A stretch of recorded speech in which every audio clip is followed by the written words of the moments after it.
Hey everyone, welcome to Ludicrous Feed Live. I'm your host Tom, and thanks so much for joining us tonight. Have we got a huge show for you? I know I say that every week, but this week in particular, we've got a huge show. There's so much going on; it's incredible, which is good for us because we can talk about pretty much anything. And yeah, if you've got any questions, any comments, please leave them in the chat tonight. We'd love to hear from you. If you're watching us live, hello and welcome. Thanks for joining us. And also, if you're watching on replay, hello as well. Make sure you leave a comment as well in the comment section. If you're listening to us on audio podcast, hello as well. Thanks for joining us. Stay tuned to the very end. We've got so much to chat about. All right, well, let's welcome our regular guests as always. Let's welcome Mr. Riz Akhtar from Carloop and also Rahul Prasad as well. Hello, gents. How are we both? You're going well, Tom. Hey, Rahul. Hey, everyone. Hey, Tom. Hey, Riz. Thank you. And welcome back to the stream again, everybody. Thank you for joining us this evening. Yes, hello, Rahul, and hello, Riz. Thank you so much for joining us, as always. Well, how's the weather down in Melbourne, gents? Because we've got stuff to talk about Melbourne tonight and Victoria too, as we know. So we'll start with the weather. Start with something good. Start with the weather. Let's go. Well, it wasn't sunny, so we can't talk about solar Victoria tonight. Who hands out the subsidy? Oh, sorry, too Oops. soon. Oh, too soon. Oh, no subsidy, no sunshine. Come on, No give us sunshine. something. Give us something. Ain't no sunshine anymore. Well, all I can say, Tom, is for us here in Melbourne being footy mad, I'm glad that the weekend has come early because it's Thursday night football. The Swans are playing. I did pause the game on KO and I will go back and watch it. But apart from that, there's not really much good news on the EV front from Victoria, as the viewers are about to find out. If you're living in Victoria, my advice is please move away as quickly as you can to other states. That's a big call from a Victorian role, but we appreciate you, pausing your beloved Swans to watch, to join us tonight on the stream. So thank you. That's great. We got Kenny saying, hi, all weather is improving in Melbourne. So here we go. Things are looking up, maybe. Okay. All right. Well, let's invite our guest on for tonight. We, of course, are joined by the one and only Bridie Schmidt, EV advocate, renewable advocate, and friend of the channel. Hello, Bridie. How are you? Oh. I did it again. The old new Riz. Hi, Tom. It's good to see you all. It's good to see you, Bridie. Thank you so much for joining us tonight. Yeah, no, my pleasure. How are you? I mean, how's things in the world? Oh yeah, no, I'm great. I've just done the good old East Coast road trip in the EV down to Sydney. So I stopped overnight in Port Macquarie, stopped in a motel with an EV charger, got to see an Ioniq 6. So, it was pretty much a perfect road trip. Yeah, nice. What do you think of the Ioniq 6?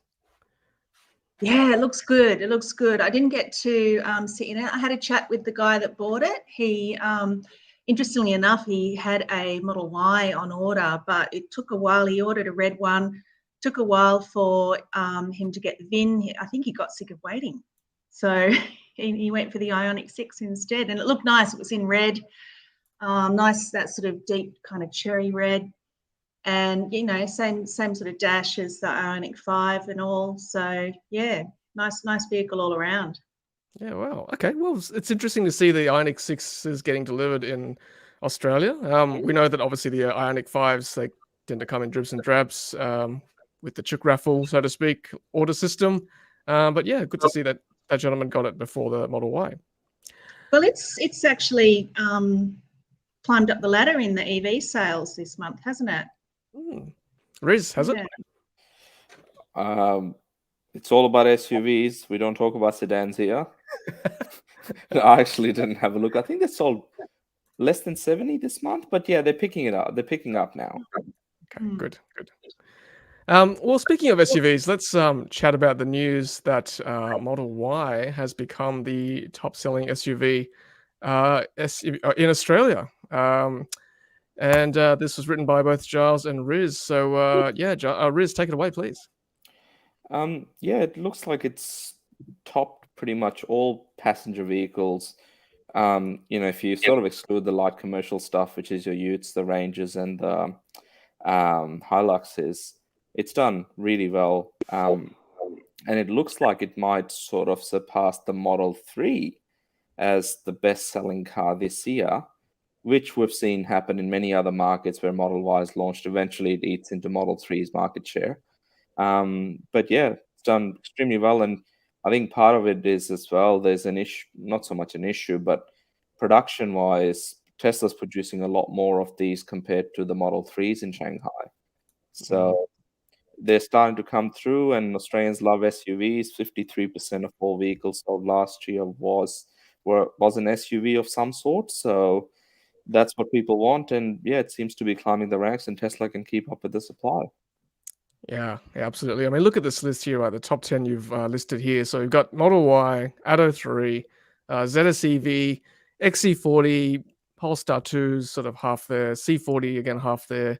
Yeah, I mean, that like half the list is all SUVs, and this is just the EV segment alone. I don't know about you guys in Melbourne and up in northern New South Wales there, Bridie, but in Sydney for sure, like you look everywhere, there's a Model Y at least on the next street corner or coming down towards you. Is that the same sort of thing for Victoria, guys? Lots of Teslas around, and a lot of them are the Model Ys, particularly the new deliveries anyway, and you can sort of tell in Victoria with the number plate and the sequence it goes in. And yeah, it seems to be, and BYD also is doing quite well. Yeah, I definitely. concur with Riz on that one. I think, a mix for me in Melbourne. A lot of Model Ys, a lot of Model 3s, seeing a lot more Polestars, the Ioniq 5s, and I think I tweeted the Ioniq 6 today as well. And then the Volvo XC40s as well. And yeah, Riz, the BYDs, I'm seeing a lot of those as well. So yeah, definitely seeing a shift in people's driving choices, moving towards electric vehicles. If only the government had got that message. Unfortunately not. Something lost in translation there. Yeah, for sure. We'll get to that very shortly, Rahul. Don't you worry. Bridie, up your way. Is this mix reflective of what you're seeing too on the roads up there? Definitely still mostly the Teslas, but we do see a few BYDs around. Couple of ZSEVs, but as for the others, actually there are a couple of Polestars that I see regularly. Interestingly, what you said about in Sydney, I got off the highway this afternoon and, first there, bang, a couple of Model Ys, had to dodge them in the traffic. So yeah, there's definitely big entry into the market now. Yeah, I would anecdotally say I'm seeing more Ys than 3s, certainly up in northern Sydney anyway. Yeah, it's just such a popular car. You get a lot of bang for buck, don't you? Particularly if you've got a family, a lot of space. All right, Riz and Roll, I think you've been waiting for this moment. Let's talk about this news. Let's put it on screen right now. So here we go. Victorian shock move to scrap $3,000 electric vehicle rebate. Rahul, take it away. What's happening here? I think from what I've read, this was passed in the budget, which I think was announced on the 23rd of May, but obviously buried away, in a footnote somewhere. And I think it wasn't picked.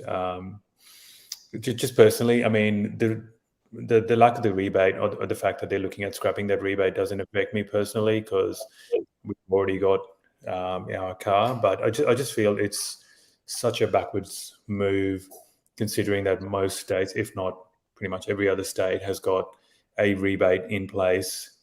Queensland has doubled their EV rebate, and the fact that it's a cascading effect, like you give people that carrot, you dangle that carrot, they will go for it. And it's just like we are going backwards in this state in terms of the road tax or the EV tax.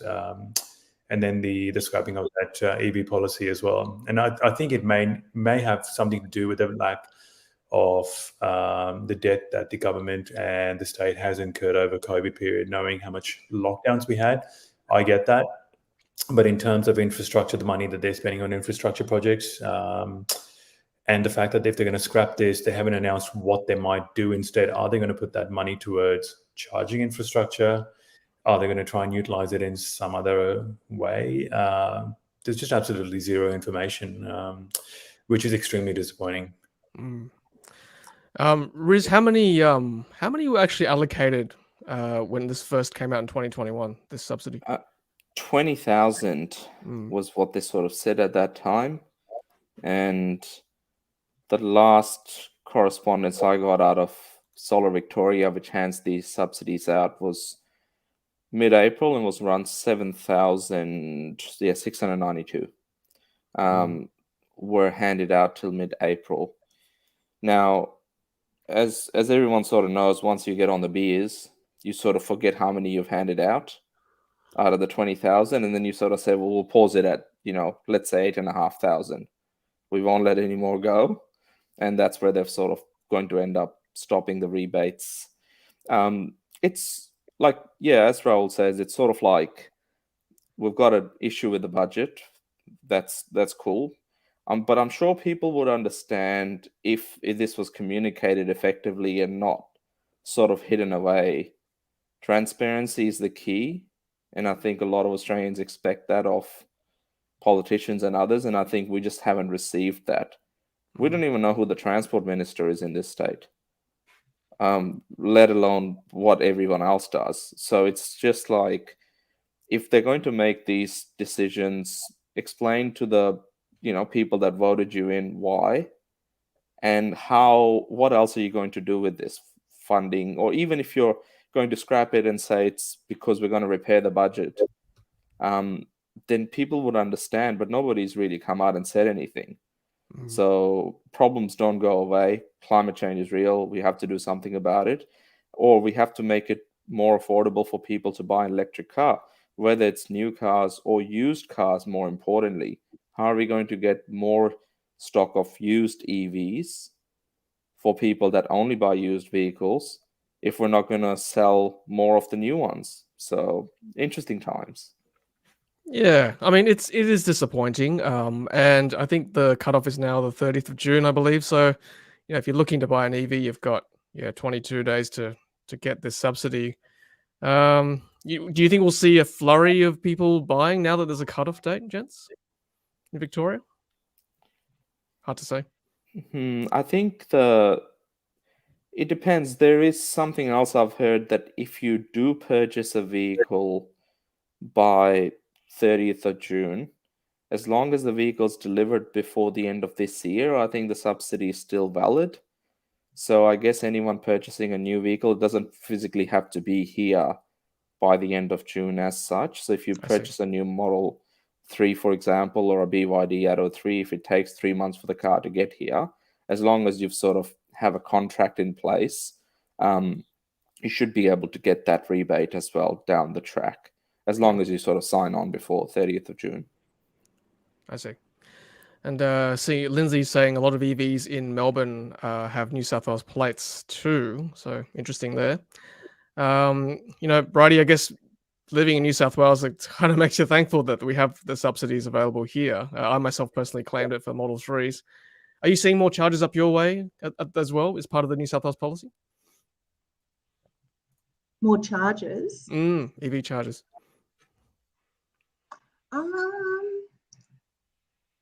Not. We're not seeing sort of more fast charges yet. There's still a few gaps that are to be filled, but I understand that they're sort of that will fall under the larger national network rollout.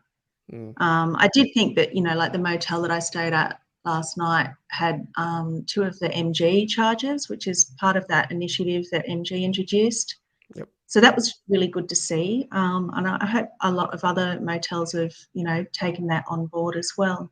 There was one thing I thought was interesting about the Victoria and New South Wales EV rebate is looking at the numbers. The Victoria EV rebate was introduced just 3 months before the New South Wales one, and you had the number for Victoria was about 7,600, whereas as you tweeted, Tom, New South Wales has had 7,100. So given there was a 3-month difference there. There wasn't that much difference in the numbers. So I guess what it'll be interesting to see is, one, how the High Court action goes with the EV tax case, and also, will that EV take-up slow down once that the Victorian EV rebate comes to an end? Yeah. That certainly will be very curious, and I'm sure Riz will keep us informed of that in the coming months. Yeah. I mean, yeah, that is disappointing. And on top of that, of course, you've still got the 2.6 cents per kilometre driven for EVs inside or outside or on private property or anywhere else for that matter. It's just a catch-all, unfortunately. Yeah, in Victoria. And that applies to plugins as well. We don't have that tax just yet in New South Wales. I think it's slated for 2027 or whenever our new car sales hit 30%. Riz, this month or last month in May was 7%, I believe. 7.7%, I think, nationally for electric vehicle uptake. And I think it averages out to about 7% across the first 5 months of the year. Well, this, part of this whole situation is around what else is the government going to do here in Victoria. Our charging infrastructure is sort of stuck in the past, unfortunately. The fast chargers anyway.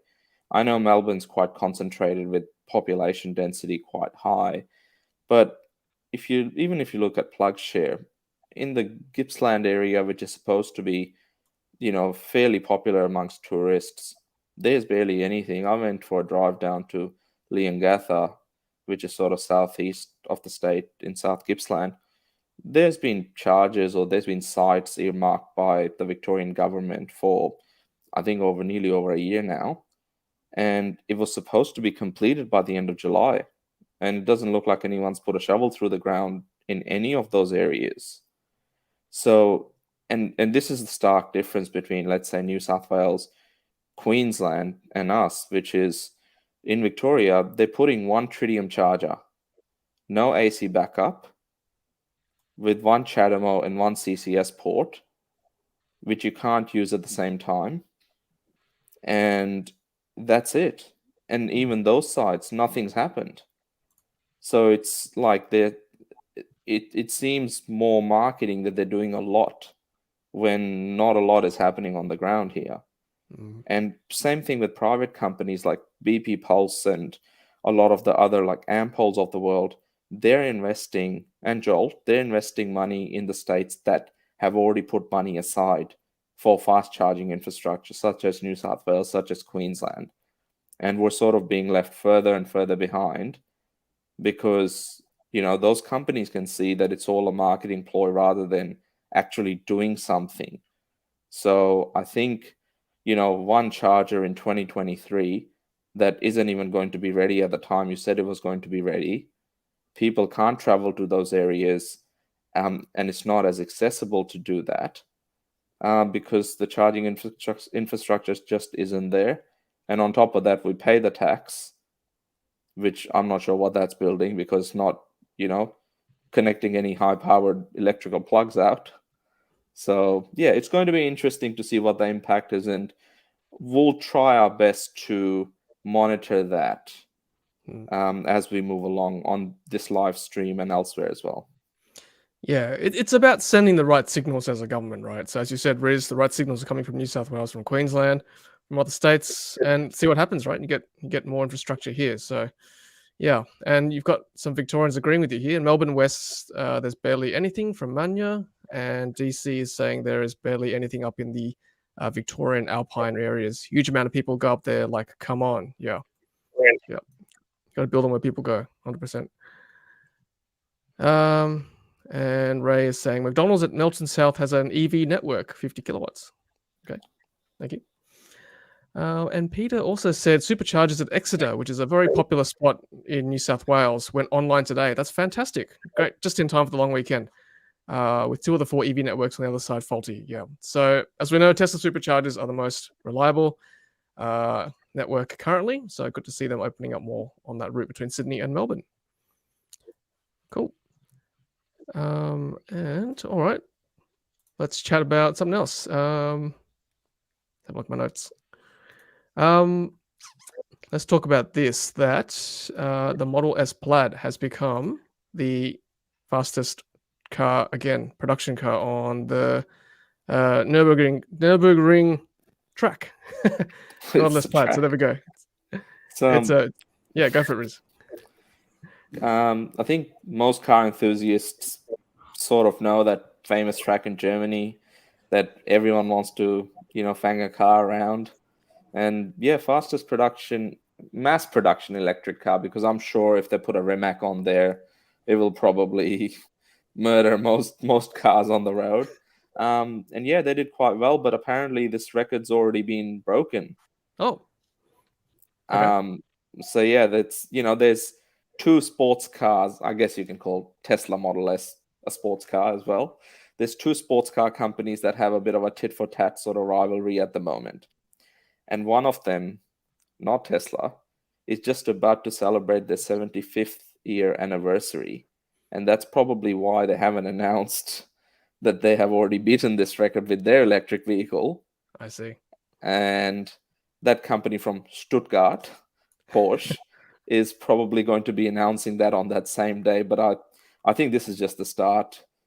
It's good. We get some competition, and hopefully they can lap it under 7 minutes and 25 seconds. I think what the Model S Plaid did it in with the track pack. Yep. So yeah, so I think I was just going to say the Taycan and the Model S Plaid will be going head to head, I think, for years to come. I wouldn't mind seeing these actually race properly, right? Instead of just doing hot laps. That'd be pretty cool. We need a racing series like that, but I don't know. They're expensive cars, but all race cars are expensive. Exactly. And then we can have a camera in those cars, like in the Formula One, and just watch them on boards. That'd be pretty cool. I'd watch that. Imagine having a Model S, Model X, and the Taycan going around the streets of Wollongong. Oh, because Nash will be there. Nash will be there. He'll make sure that the performance electric cars come here in sort of the right-hand drive market. We deserve more, and hopefully the next generation of the Model S and X come down here as well. Yeah, that's for sure. Ray saying, I want to see the Model S Plaid go on the Nullarbor, and so how long to do the 140-kilometer stretch? Yeah, I agree, Ray. That'd be cool. That's a good one. I'd pay to watch that. Yeah. And Oliver's saying, I've seen new and more powerful Porsche Taycans being tested on the track before release. Yep. Suppose not production, maybe? Not release? Just having good time? Yeah. EV racing series in Australia, that'd be awesome. That would be awesome. Let's see. Let's chat about this. Let's have a look. So this one here, Photon selected to begin electrification of Woolworths home delivery vehicles. That's good. Good to see. Mass transport, transporting of goods. This trend is pretty big in Europe now, particularly with delivery vans, and I guess they don't really have many utes in the market in Europe either. But small to medium-sized delivery vans and light trucks are starting to come up, and it's good to see that some of the larger sort of companies, fast-moving consumer goods and supermarkets that move a lot of goods around are starting to use EVs. So hopefully we see other companies do the same. Yep. And we're certainly seeing more like deliveries in general, right? Like, from Amazon, from just other sort of companies doing that. So yeah, the more EVs that do that, the better. For sure. Just quickly, I hadn't heard of this company, Photon. I'm not sure where they're from, but this is a great sort of move into that, light truck electrification of these vehicles.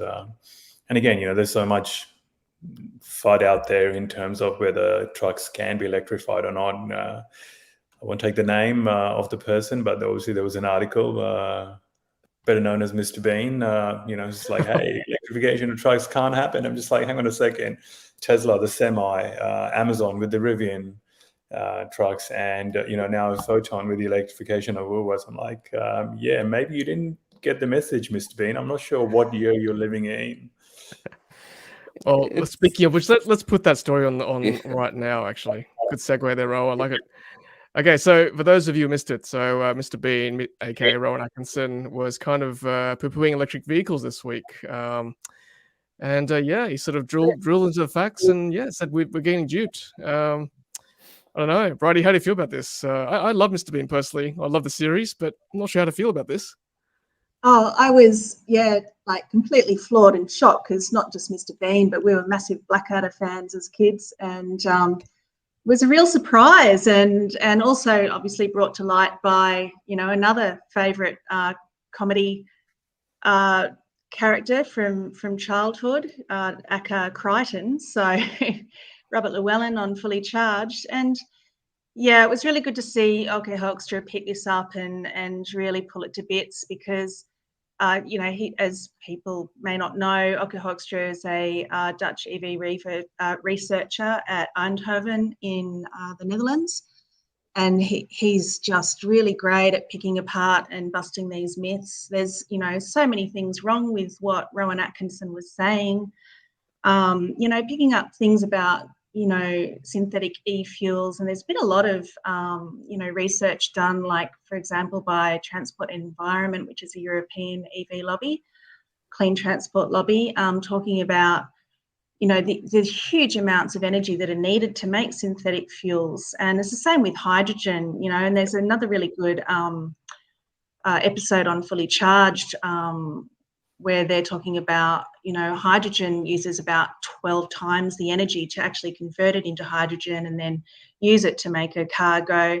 It's just really, straight electricity into the battery and then pure electric cars. It's the most energy efficient way to go, for small transport. Maybe these other options will be useful for long haul or for shipping or aviation, but it was just such an erroneous article. So yeah, really good to see it pulled apart. Correct me if I'm wrong, but I think Rowan Atkinson's some of the references he quoted were a bit out of date, I think. And I mean, to be fair, he does drive an EV as well. He did. I don't know if he still does, but I think he had a Volvo C40. Possibly not the most efficient vehicle. There's obviously the Tesla that's quite efficient.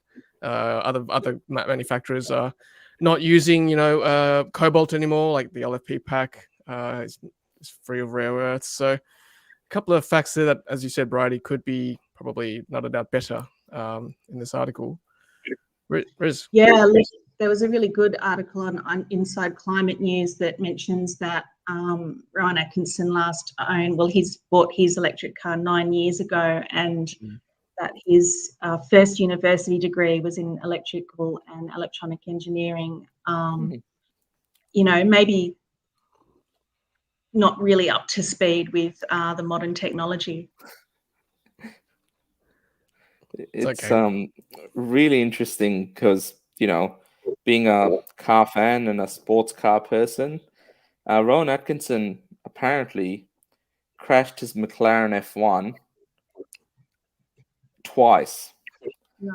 So, I mean, they were like, I don't know, multi-million-dollar cars with, I think, a gold-plated engine bay and a whole lot of other things. One off, like, growing up as a kid, that was sort of like the best car you'd see in Need for Speed. But he had I think, crashed his twice, and I think he should have learned from that experience that they do catch on fire and things do go wrong with internal combustion engine cars. And I guess he's an EV driver now, so hopefully this scrutiny sort of helps him learn a bit more and bring him back into line. Yeah, definitely. Yep, definitely do your research, I think, and keep up with the current facts. Yep. That's okay. All right, so that's Mr. Bean. Stick to comedy, I think that's best. Now let's talk about let's put this one on. So I'll just put a tweet that I put on this week, which was someone sent me a picture of the MG4 being tested in Sydney this week. So thank you very much to viewer AW who did this. So there we go. So there's the MG4 spotted in Sydney. So that, I don't think it's the cheapest EV yet. Well, the MG ZS is still cheaper at this stage, but this will be the second cheapest, I think, at 43 Riz, I think 43,000. I think it was sort of priced around 43, 44 plus on roads. There is another, like, when I think about this car, I think it's going to be one of the most affordable ones, and it probably is. But someone corrected me the other day saying, hey, the GWM Aura Cat is apparently a little bit more affordable than what this car is. But it's still good to see on the streets, and it's being engineering tested on our roads. And apparently Sydney is the place to be when it happens. That's right. If you want to see stuff getting tested, this is where it is. So I think this will be competing with somewhere between the BYD Dolphin and the Atto 3. Looking at the size, and we're still looking for that lucrative sub $40,000 EV. This one won't get there, but I think possibly the BYD Dolphin might. That's kind of what we're speculating. Yeah. There was New Zealand pricing. So there was New Zealand pricing that came out with that, wasn't there? Yes, there was. Righty. Let me see if I can find it. It was around 50,000 New Zealand dollars to begin with, and then I believe they have maybe $7,000 New Zealand dollars for rebates on top of that vehicle. So sort of brings it to maybe 42, 43,000 plus on roads, which I guess, it's quite good. I think the BYD Atto 3 starts at around 56 or 57,000 New Zealand dollars. So yeah, a bit of a jump up when it comes to pricing. So yeah. So I'll just put up EVs and Beyond, managed by Richard, our good friend. In New Zealand dollars, it says the Excite is 51,990. There you go, New Zealand dollars. Up to 54 and then 63. Interestingly, the smaller pack, I think 50 something kilowatt hours, is not coming to Australia. That's LFP as well in Europe. So interesting. Assuming these bigger packs will be NMC or NMA chemistry. Thank you, Anthony. Just letting us know that the MTA New South Wales has its public supercharger up and running. So excellent. Thank you for that. And thank you, Joel, as well, for becoming a new member. A shout out to all the members on the stream at the moment. Thank you. Anthony says too that it's a tap and go charger, no accounts necessary. That's what we want to see. Excellent. Thank you. Yeah. All right. So that's the MG4, and I think there was another sighting as well, which I'll just find real quick. Here we go. That's put up by Eric. Eric tweeted this one. MG4 as well spotted in Wagga. That's the one in red. But this will be MG's first ground up EV as well, just for those who didn't know. So it'll be very interesting to see how it drives. All of you saw it at fully charged, right? What do you think? Was it in the family size category or a bit smaller? I thought it was sort of a little bit smaller than the Corolla, or maybe the same size. It's hard to tell. There were a lot of people around it. Obviously, people want to see something unique, and I'm hoping 2023 will be the year of electric hatchbacks. Yeah, I thought it was more of a mid-size SUV, smaller than the Y. But yeah, definitely sort of striking looking. And yeah, Riz, you're right. There was a lot of people having a look at it, considering that this was going to be their first ground up EV offering. Yeah. Bridie, what are your thoughts? Like, what market is this aiming for? This MG4? Yeah, look, I think it was sort of, I guess, to me, it looked like it was on the side of like a large kind of hatchback, maybe not quite as roomy as the Cupra Born and a bit lower to the ground, not having seen them up side by side. But yeah, look, I think it's still a really attractive offering, and it's sort of, aimed at the kind of younger crowd, or, maybe just a little bit of a daily runabout. So, hopefully it gets some good take up. Yep. I agree with all of you. It's certainly a smaller kind of car. Not as big as like not as roomy as the Model 3, I think, even next to it, I would say. I don't know. I'll have to have a look both side by side. But still, a good priced car anyway, for what it is. Yeah, but then as Riz says, a lot of the top sellers at the moment are proper SUVs, or at least they're, a bit further up off the ground, like the BYD Atto 3. It's a compact SUV. BYD is bringing in nearly 1,500 of those a month now. So, will MG catch up with that? Hard to say. Yep. Be very interesting times. Hey, the more choice, the better, right, for consumers. So bring them on. So yeah, Ray is saying that Deb says, I think it's Deb is Ray's partner, says the MG4 was too small and too low. And Carl's saying a bit tight across the back for 3 kids. Yeah, I probably agree. Probably a bit small for that. Okay. All right, let's talk about this one now. Speaking of Model 3, so this is quite interesting. So there's been a lot of talk about the new refreshed Tesla Model 3, Project Highland. And this was spotted again in California by the Kilowatts account. There it is there. We've seen a lot of those photos of it wrapped at the front and the back. And there it is from the back as well. So, I don't know about you guys, and this looks very similar to a Model 3, right? Hasn't changed that much in appearance. You can't see the lights too much in that shot there. And the old alloys are still sort of looking there. But there's a video as well, so let's have a look.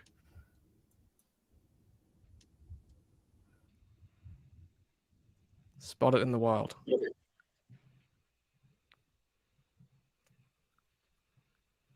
Here we go. Silently gliding away. Now, somebody picked up that there was a rear diffuser. Let's see if I can get a good shot of it. There it is there. Riz, what do you think? If there's a diffuser on the performance version, I think that's going to be, to all the sports car fans, it's a big thing. Apparently, the Plaid's got one. It's not as easily visible. Or I think it did have one, and then they got rid of it. So aerodynamics, downforce, handling, looks, whatever you want to call it. Interesting point about this shot of this video is the indicators. They seem vertical rather than horizontal, because the Model 3, maybe it's the angle. Maybe the angle, yeah? Yeah, it's because at the moment, from what I understand, in our cars, it's pretty tiny and it's a horizontal little, or as Americans say, turn signals. It's... Yeah, I see what you're saying. I mean, the newer 3s and Ys are a bit bigger, the turn signal. But yeah, these are minute details. I mean, look, we're finding anything we can at the moment. That's right. Give us anything. We're desperate. But maybe this is going to be Tesla's way of sort of upselling to some, lots of models out there from other car makers have got, their sport versions. So maybe there's going to be the Model 3 Sport. Yeah. Yeah. I think one thing, very good point, Bridie. Like, I hope they don't do what Mercedes did with the AMG brand, which they stuck it onto everything. So it didn't matter what it was. So with with Tesla models as well, I'm hoping there is no Model 3 Plaid. Because, I mean, maybe for Australia, yeah, because we're not getting the Model S, but it's sort of, I don't know, I find it devalues the brand a little bit. But I think, yeah, in the performance version of whatever the next generation Model 3 is, it would be good to have something. And just in that shot, it looks like it has the new cameras now as well, the hardware 4 cameras, the 5 megapixel with a greater field of view for autopilot. So that's also a possibility in the coming months. I mean, they should just reveal it already. Or if they're just going to do what they normally do, make the car and let someone with a drone spot it. Yeah, that's right. So what do you think? Do you think that putting the hardware 4 cameras on it, maybe this is what Tesla is going to use as its robo-taxi? Have they just gone, you know what? we can't do it with the Model 3s we've got out on the road already. We need to redesign this. It's, I think a lot of it sort of depends on, they did this hardware deal about a year and a half ago with Samsung, I think it was, billions of dollars, and they're going to put these 5 megapixel cameras up from, I think it's 1.2 megapixel at the moment, to be able to see more. Obviously, the computer has to be able to process more as well. So it is heading towards that autonomy.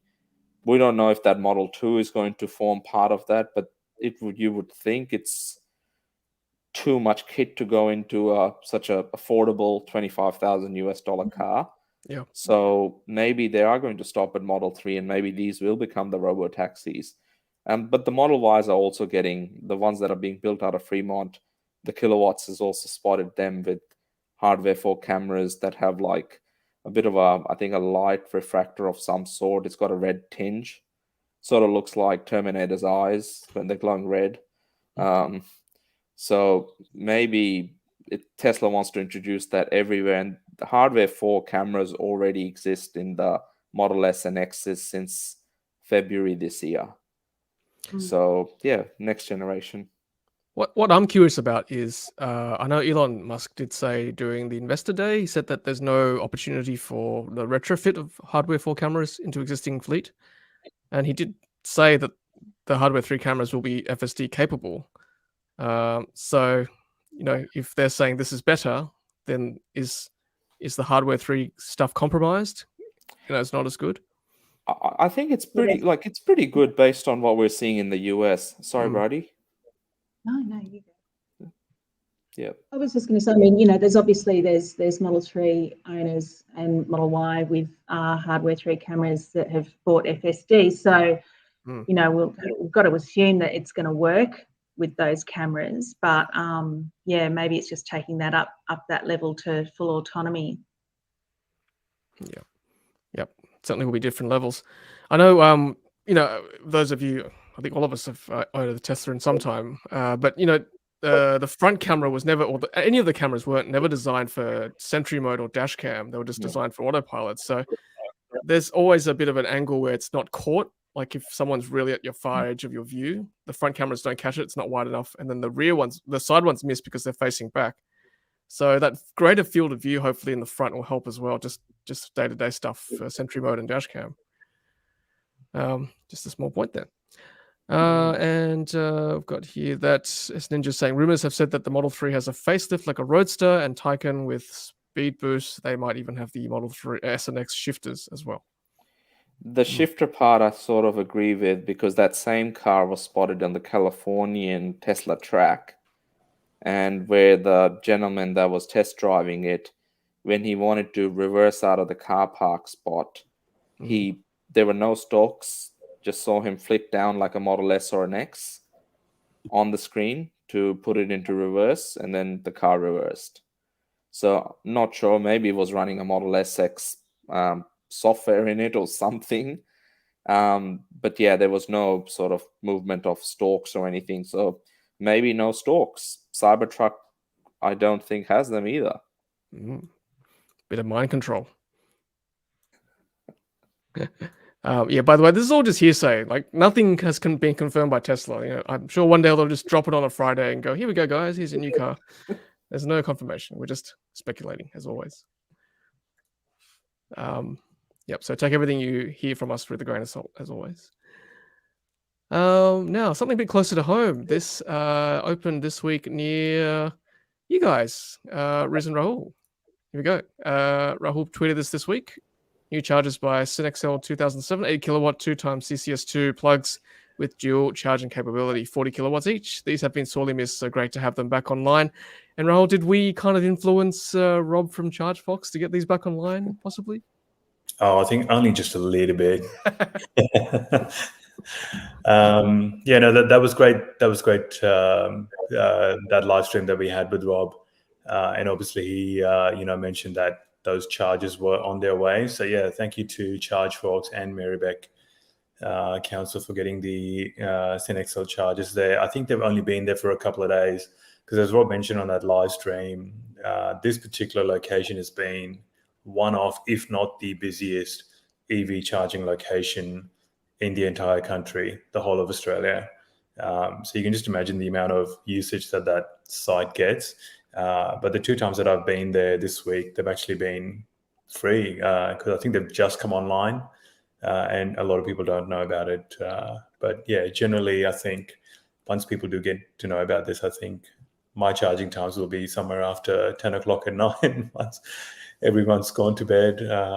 But yeah, they're working great. And what I really like about this charger is that they're dual charging plugs there, CCS2, so you can charge 2 cars at the same time at 40 kilowatts each, which is still good enough. I think I was at 18% today, and to get to 100%, I got there in about 55 minutes or so, which, perfect timing for going shopping or taking the kid out for a walk, having a coffee, and then come back, your car's ready to go. Yep. Yeah, That's great perfect. to have these back online. Yeah, and look, this is why we need more public chargers, right, in the cities, because our cities are getting denser. Someone like Rahul needs public charging. They don't have off-street parking, so yeah, it's great to see. Great to see in our suburbs. Let's put this one on, and I think someone mentioned it as well in the chat that so Tesla has. Tesla now qualifies for the full $7,500 EV rebate in the US, all Model 3 vehicles, making some of those cars ridiculously cheap, I believe. See if I can find it as well. This one here. So Yeah, it was getting close to the 30,000 mark, wasn't it? Oh yeah, under 30,000 in some states. Yeah. I know, that's amazing. That's US dollars, but that's still what, 40, 45 Aussie? Very good. Good value. Can't find any ICE vehicle with those features or close to it for that sort of money. Yeah, it's incredible. We need to get Sawyer Merritt in touch with the Victorian Transport Department so they can understand how this works for the benefit of EV adoption. Hey, we're very happy to be the intermediary on this stream. Get Sawyer on, get the Victorian government on. Hey, have a nice little civil conversation. Easy. Yeah. I mean, for 45 grand, I know probably won't happen here, but that's just, why would you buy an ICE for that cost? You're not, pumping petrol, you're just using electricity. Amazing. Well, they're cheaper than the Toyota Camry, aren't they now over there? I mean, that just says it all. And I think even at full price, the Tesla Model 3 is cheaper than the Toyota Mirai. There's only one for the Mr. Bean, right? The Toyota Mirai. You can have it. Tassie Thylacine says, can you believe Tesla is opening up a shop in Tasmania, the state with only one Tesla charger? I did not know that. There you go. Interesting. And Peter says, I'm not fussed about not being first in reference to FSD. We'll get it once the bug's ironed out. Same as hardware. We're a late adopter, so there'll be a few duds on the market. Fewer duds on the secondhand market in a few years. Yep. That actually reminds me, wasn't it confirmed, was it this week that by Tesla Scope that there is some FSD being tested here in Australia now, or am I a bit out of the loop in a week late? No, you're right, Brady. I was just going to segue to that. You beat me to it, which is great. Read my mind. There we go. I'll pop it on now. So, yep, last year we weren't permitted, this is Tesla Scope saying, last year we weren't permitted to share specifics of the countries legally testing FSD. Now we can share more details. In addition to the UK, Tesla has hired and is actively testing FSD in Norway, Berlin, Germany, Australia, New Zealand, China, and more. Woohoo. Good to see. I know 2 cars were spotted in Canberra, I think, with FSD software. Yeah, that was last week or week before. But we don't know if it's private owners or Tesla employees, probably the latter. Yep. Well, it's good to see that's happening. I'm sure a few of us here will be putting our hands up, to be beta testers for that too. I wouldn't mind. Very happy to. And just a quick announcement too, that Charge HQ will now be charging a subscription fee of $7 per month for the use of their app. But if you're a current beta user, you can use it for free for now. So there you go. It's a great app, by the way, worth paying for as well. Very happy with it. Okay. What else can we talk about? This one, TrackPack. I think we sort of touched on it briefly. TrackPack is available now in the Tesla shop. Is that for us as well? Apparently No. no longer available. Oh, So sold out. so sold out. But this is the S, right? Yeah, Model S. Yeah, so not for us. Okay. I think this might have been for the US, North America, Canada market. Yes. Yep, not for us. No S and X for us, as Nash said a few weeks ago. And we love Sawyer. Sawyer says Tesla supercharger sites now delivering over 6 billion charge miles per year in North America. That's very cool. Let's put some of these pictures up. And Tom, while we're discussing that, I don't know whether we have mentioned on this stream or on a previous stream, because I did miss last week's stream, that Tesla superchargers are now open to Ford. Yeah, worth mentioning that as well. Massive sort of win for Tesla supercharging technology there. Yeah, they've adopted the what's it called, Riz? What standard? The NACS, North American Charging Standard, which was I think the Tesla plug. Yeah, that's it. In Tesla the States. proprietary plug. Yeah. So all Ford users can use that now. Well, apparently the people that in the US that developed the CCS plug put out a statement this week saying this is against, open charging standards and we should not be picking sides, and CCS is far more reliable, and a whole lot of other things to prove why CCS is needed. But when that announcement was made, it was on Twitter Spaces, and Ford's CEO sort of asked Elon about the journey and why they ended up with the Tesla plug in the US. And when CCS was launched in Europe, basically nobody came to consult with Tesla, and CCS was like, well, why haven't you come and seen us? And Elon and the team said, we didn't know you existed, so we couldn't comply to something which we didn't even know existed. So apparently it was all rushed through early on. Not sure of the entire history, but that's a big step. Like, if the biggest car maker, Ford, is going to be providing adapters and having every vehicle that they make in the near future with the North American charging standard plug on it, it's only a matter of time. And this comes about a year after when Tesla sort of made it open for other manufacturers to use it, and everybody laughed at that time.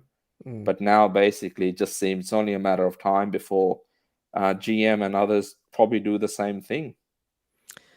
I mean, is this going to be the Betamax and VHS, or Lightning versus what's it called, USB-C? I guess it's not. It's kind of confined to North America, right? So it may not be as big a deal as the others, because the rest of the world uses CCS too.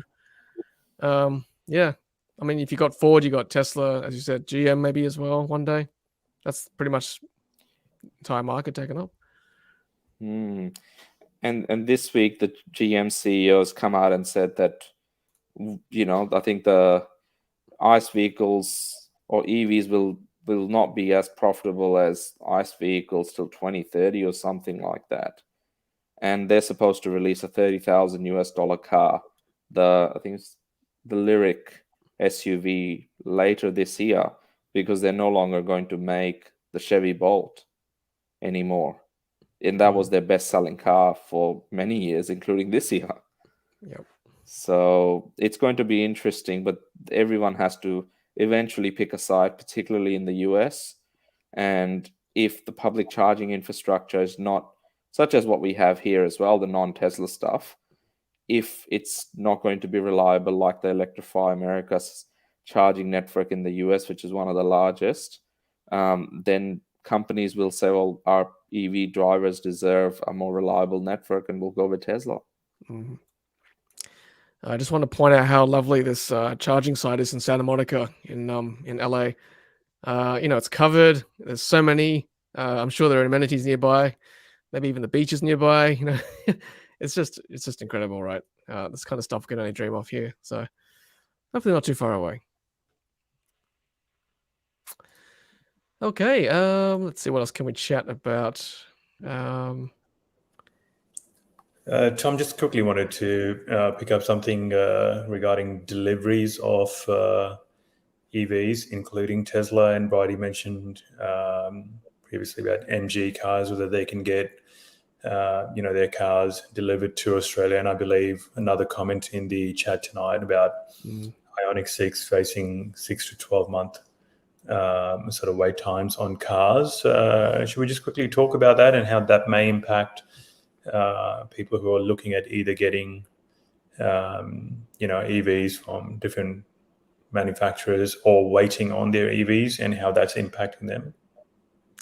Yep. Any thoughts, anyone? I mean, how much of it is it still? I mean, obviously we've got supply problems, but there's still been delays at ports, or is that sort of starting to free up a bit now?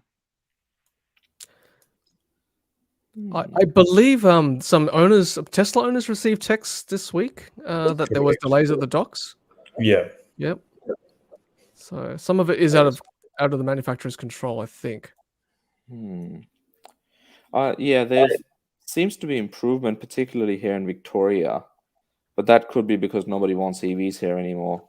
But I think there's definitely a lot of improvement in Melbourne. Cars are getting through, but in general, I think they're still facing issues, particularly around getting more cars at the end of quarter. I know the quarterly deliveries are supposed to be smoothing out, but there's still issues with global freight, and who knows how long that lasts for. But for anyone, top tip, Ludicrous Feed top tip, keep an eye out on Tesla's inventory, particularly for Model 3s. There seem to be quite a few coming around, and as more sort of deliveries or ships do come in the next couple of weeks in your local state or territory, you may see some pop up. And there's some rear-wheel drive cars available as well for those that want to get make the most of the subsidy in Victoria before the end of this month, or everywhere else around Australia. There should be cars coming in, and just keep an eye out. I believe there might be a $4,000 discount on Model Y Performance inventory cars too. I heard that rumor floating around. So, yeah, if you've got the cash to splash, get a bit of a discount as well. And yeah, apparently Anthony's saying a stink bug has been found on the ships. So, thanks, Anthony. And Greg says it's still in quarantine. Do they have to wash every car by hand? It's a big job. And Anthony says they can only clean 20 cars an hour. Okay, maybe that is the reason. It's back because apparently there was an issue earlier this year as well. These bugs, where do they come from? Stinky bugs. Stinky. Let's change tact briefly and let's have a chat about our friends across the ditch. Top EVs you can buy in New Zealand, but not in Australia. There's many. And we're not seeing too many. There's one. Peugeot E208 hatchback. Yep. Opel Corsa. Another hatchback. SsangYong Corando. SUV. Small SUV, but on the affordable end as well. Yeah. Fiat 500e. Oh, I think the Abarth's coming though. Yeah, and the 500e will be coming as well. Just not sure. I think it's probably the second half of this year. Okay. Now this one is coming, I think, isn't it? It is, but it's already. I think they've already delivered 70 odd in New Zealand. Oh. Okay. So I don't think we're getting them for a while. But yeah, already available in New Zealand, starting at New Zealand 79,990, which is the same price in Australian dollars. 79,990 is what it's starting at here as well. I think I saw someone say it might be delayed until 2024 in Australia. I saw a comment earlier. This s- is part of the course with New Zealand too, isn't it? Like they had the Kona first. They've had a number of vehicles they get over there first. Atto 3, I think, got there ahead of us. Skoda Enyaq, another SUV. Very popular in Europe. Mhm. And I guess everyone wants SUVs, but this is a bit expensive, like Mm. 92,990, so it doesn't qualify for the clean car discount in New Zealand, which I think is caps out at 79,990 New Zealand dollars. But yeah, it's available there, and I'm assuming it's going in a right-hand drive configuration. So yeah, the sort of point about this article was, well, why is it that they can get cars in New Zealand when we probably should be able to here as well? Yep. Is it something to do with their safety? They've got a separate safety ratings. I think part of it is, well, the Australian design rules seem to be a bit stricter from what I understand, but also they've just had progressive policy. That's the bottom line. Right, well, that's New Zealand. And let's finish up possibly with the Volvo EX30. Did anyone see that this week? Small, Small. like it's I think 4.2 meters long. Okay. It's like I think the Mazda CX-3, which is very small as it is, Oh, is longer than this car. okay. You can't tell from these pics, but okay, interesting. No, it looks bigger from the pictures, and the best part is the interior. That it looks like an old Model S vertical screen with. Ah, I see. So this might compete. Well, won't compete, but on the same size as the MG4. I'd say be very close to the MG4. Size-wise, a little bit higher because it is like a little SUV. Prices start at 59,990 for a single motor version, and then there's also a dual motor version, which apparently can do 0 to 100 in 3.5 seconds. Ooh, So it's quick. that's zippy. Okay. Yeah, right. Well, it's very distinctly Volvo, isn't it? Yeah.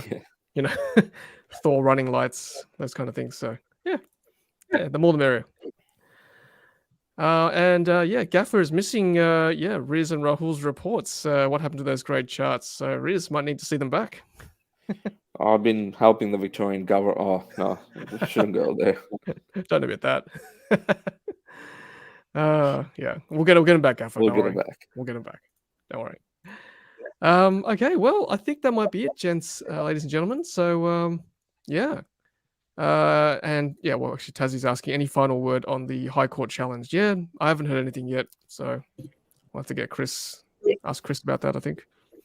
Chris did say on Twitter that he thought maybe the Victorian government had wiped the rebate so it could pay for the High Court challenge because it was going to lose. So, Oh, too funny. Oh no. we'll see if that happens. I hope it does. I mean, I don't hope that's why they've wiped the EV rebate. But No. yeah, I see what you're saying though. Okay. I'll get Chris back on maybe to have a chat with him about it. Good stuff. Oh, all right, everyone. Well, thanks so much for joining us tonight. If you're watching live, appreciate all your comments. And if you're watching on replay, thanks for joining us and watching this far. Same with the audio podcast too. Thanks for listening to us wherever you are. I want to thank our guests as usual. We'll actually thank our special guest, Bridie. Thank you so much for joining us tonight. Yeah, no, thank you for having me. It's great to be here. Always a pleasure to have you. Riz and Rahul. Thank you, Riz. Thanks, Tom. Thanks. Good to see you, Bridie. It's been a while. It's good to see you, and obviously at the National Gallery of New South Wales at the moment, and it's looking very pretty. Thanks for joining us. And make sure you judge those paintings hard. So you you be harsh with them, all right? But That's right. Good to see you, and thanks everyone for joining us, and good to see you too, Rahul. Yeah, great to be back, everyone. Bridie, thank you for coming back on the show. Great to have you back with us again, Tom. We shall do another one of these hopefully next week. But in the meantime, yeah, thanks for everyone for tuning in. If you can, give us a like on that YouTube video so we can reach out more people and yeah, share our EV community news in Australia here with more people. Absolutely. Well said, Rahul. Thank you again. Thank you, Riz. Thank you, Bridie. And thanks, everyone. And I shall see you all at the next Ludicrous Feed Live. Take care, everyone. And as always, happy charging. Thanks, Tom. Bye. Thanks, Rowan. Bye. Bye. Bye, Riz.